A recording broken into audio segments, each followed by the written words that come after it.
Hello, everyone. Welcome back to my channel, and I hope you're doing amazing.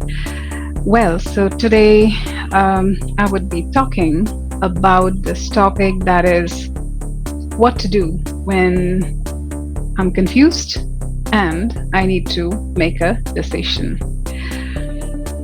Well, nothing is new, right? We all get confused at some point, and we find it very hard to make a decision.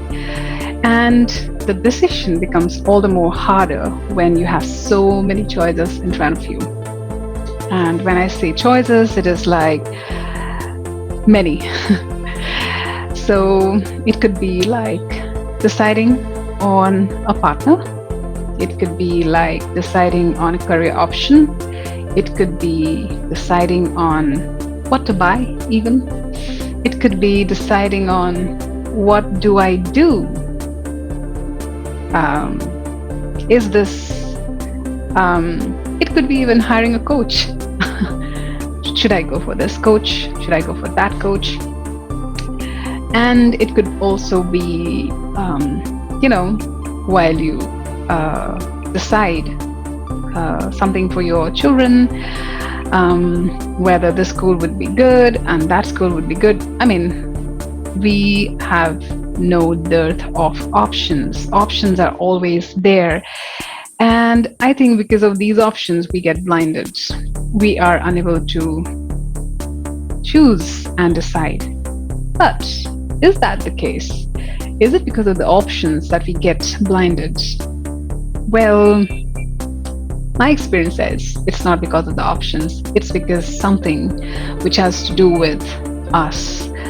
It is because of something within us that is stopping us from making a decision.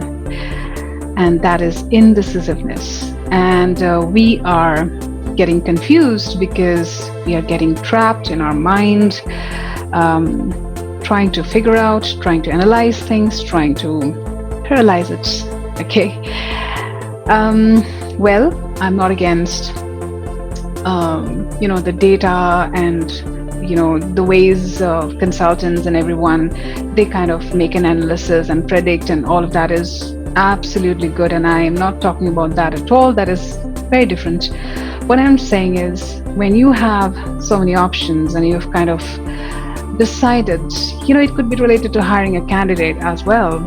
So when you have so many options and you know that everything is you'll find one thing good here, you'll find one thing good there, you're kind of getting confused as to what do I do, what do I choose from. And that is a space I'm talking about.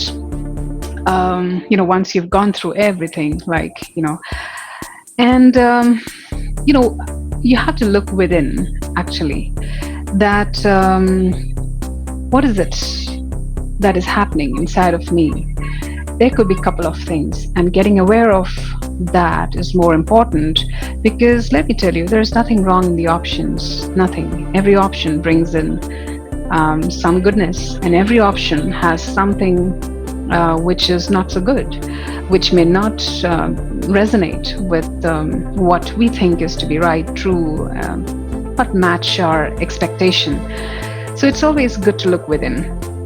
One way is to get present to why you are kind of procrastinating. What is this confusion about? Is it because you have some sort of a fear that if I make this decision, then I will not be successful, because somewhere there is no trust in your own abilities to be able to commit to that decision and make it right? Another thing could be fearing intimacy. Now, what is intimacy? Intimacy is letting your guards down, letting your mask down, and being seen for who you are, being vulnerable, sort of. So when you're committing to any goal, any option, be it career option, to anybody for that matter, what you're doing is you're also saying yes to intimacy and lowering your guards down. But if there is a part in you which doesn't want to see yourself, which doesn't want to accept who you are, and so these masks and armors and everything that you're putting around yourself, then too you'll find it difficult to choose and commit. Another thing could be fear of failure. Like I told in the beginning as well, the fear of not making the right choice, that fear of failure and it meaning something about you could be so strong that you feel that if I make this decision and if somehow this doesn't work out, then my entire identity will be crippled.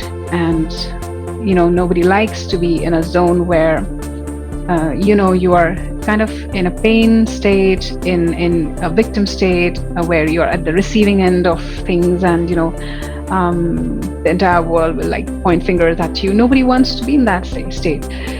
So many times we do think that something is wrong with the options. No, nothing is wrong with the options, by the way, because nothing can match our expectation. Our expectation is us, and we have to make it right. So if we are in the illusion thinking that we are unable to make the decision because there are so many options and we don't know which one to choose because there's something wrong, lacking in the option, let me tell you, it is nothing like that. If you have to take a decision and you're getting confused, all you have to do is get present. What's happening inside? Look within. Where are you holding back? What are you scared of? What is it that you don't want this decision to enable or foster? And the most important of all is there is no perfect decision. You just have to take a decision and make it right. You just have to say yes to one decision which you feel closely, a kind of a yes, and then commit to creating that, making it right. Because life itself is uncertain and you cannot control anything, except what you can control is how you show up, what actions you take, and how you respond to whatever happens in the process. Yeah? The way you show up, the actions that you take, and how you respond, that matters the most. And if you're confident about yourself, then you can make any decision a right decision for you. And if you don't believe me, look at the entrepreneurs. When they started, they ventured into an idea which probably nobody believed in, and even at some point probably they didn't, but all they did is they took that decision of moving forward, worked on it, and made it the right decision, and rest is history. Yeah, well, I hope you got what I intended to express. And anyways, if not, then I'm sure you'll get what you are supposed to get from this video. And don't forget to like, share, subscribe. Until next, take care. Bye-bye. I love you all.